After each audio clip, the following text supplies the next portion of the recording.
E isso, essa questão de mudar o mundo, tem a ver também com o como fazer, que é a ideia de que hoje em dia o cristão, para mudar o mundo, já que ele tem que mudar esse geralzão, ele tem também que saber falar sobre todos os assuntos. Ele tem que ser especialista em todos os assuntos.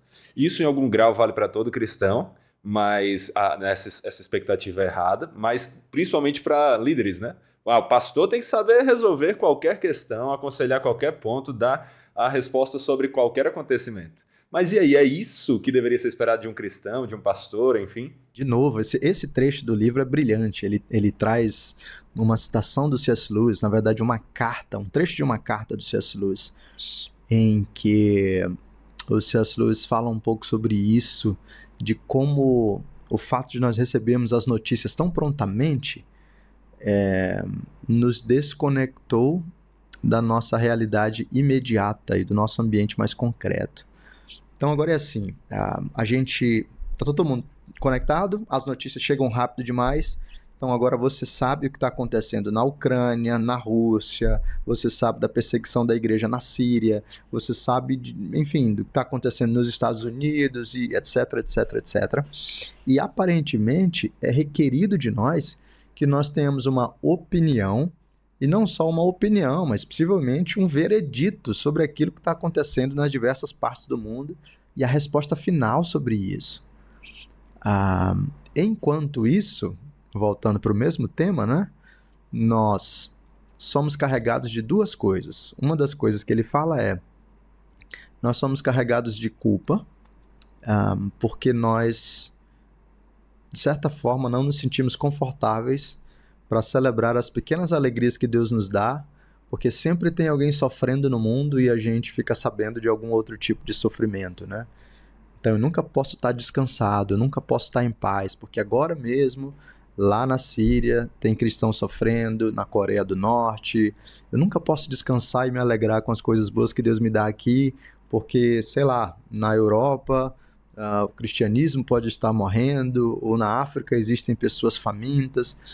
Então eu tenho que saber sobre tudo, falar sobre tudo e, junto a isso, eu vivo essa desconexão da minha realidade concreta e imediata por causa da hiperconexão global e virtual.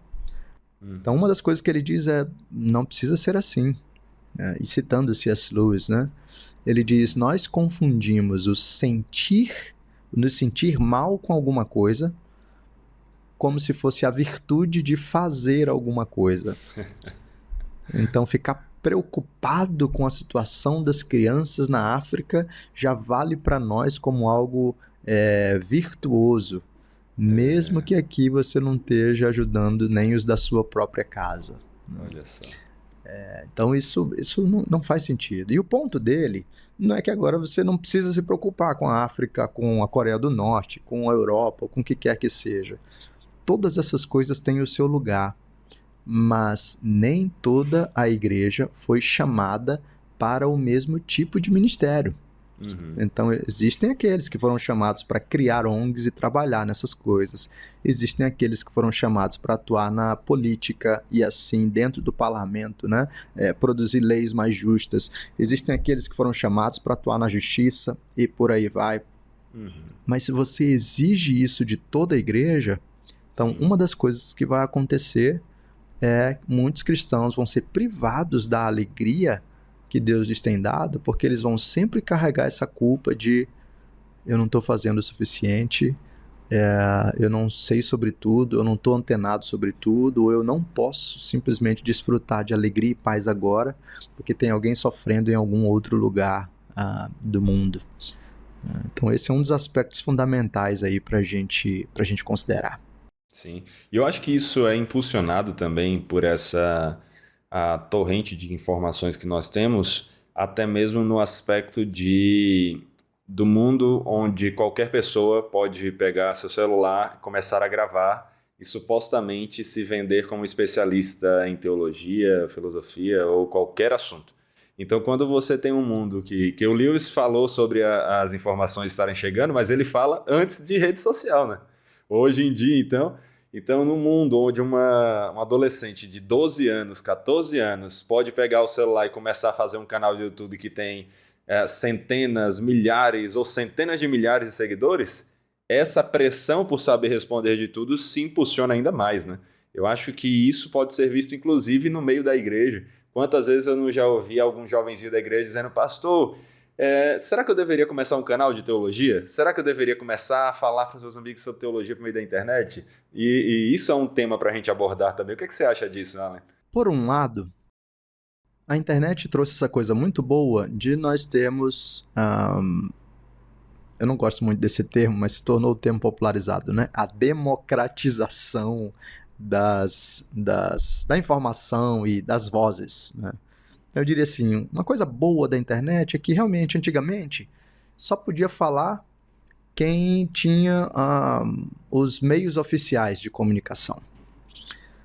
Então, algo bom da internet é que realmente agora nós descobrimos algumas vozes e gente muito boa que pode falar e pode edificar a igreja, né? Gente que antes não tinha como entrar numa gravadora ou pagar montantes altíssimos para ter sua música tornada conhecida, agora pode pegar o seu violãozinho e com um celular grava sua canção e muita gente escuta e é edificada. Isso é maravilhoso da internet.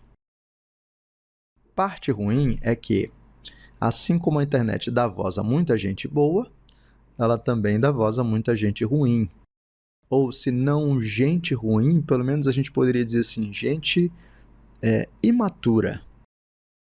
Então, antigamente, haviam barreiras de entrada que poderiam ser ruins em alguns aspectos, no sentido de que instituições, como são formadas por pecadores, elas podem ser corrompidas, mas algumas barreiras também eram barreiras saudáveis, no sentido de que era demandado de você algumas qualificações, alguma preparação e possivelmente alguma maturidade para que a sua voz fosse colocada diante de todos, tendo algum peso de autoridade.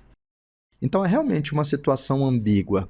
A gente não deve dizer simplesmente que só pode falar na internet, abrir um canal de teologia, pessoas que têm um PhD ou pessoas que, enfim, né, foram...